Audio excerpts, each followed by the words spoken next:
Assalomu alaykum kanalimiz kuzatuvchi obunachilar. Bugun mana yana bitta pechkamiz tayyor bo'ldi. Samarqand viloyatiga bo'lyapti. Pechkamiz orqa pastki taraflariga ham mana shu nikkel pudradan sepib qo'ydik. Hammasi ichida bir xil bo'lib turishi uchun qopqoqli bo'lgan. Suv durishni ham quyadigan bo'lgan, tepadan ham tushadigan bo'lgan, ekraniki rezva qo'yilgan. Xo'p, pechkamiz o'sha hammomga qo'yiladigan pechkamiz ichida eng kichkinasi bo'ladi. Uzuni 70 sm, bo'yi bilan eni 40 ga 40. O'txona pastki qismi 50 sm, kulxona qismi. Xo'p, pechkamiz narxiga keladigan bo'lsak, 1,5 million so'm. Hozirgi paytda shunaqa narx ko'tarilib qolishi ehtimoli bor. 1,5 million so'm suv idishi bilan birga, xuddi shu komplekt upakovka bo'ladi. Boshqa hech narsa qo'shimcha bo'lmaydi. Materialimiz turli material. Zakaz asosida tayyorlab berildi.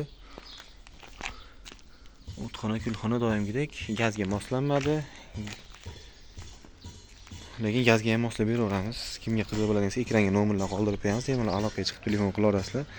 Dastavka O'zbekiston bo'ylab kelishilgan holatda, ya'ni dastavkaga mashina gaplashib chiqarib beramiz. Pochtasini o'zingizlar berib olib qolasizlar.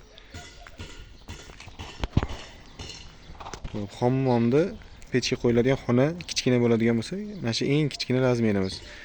Ancha ixcham va udobniy turadi.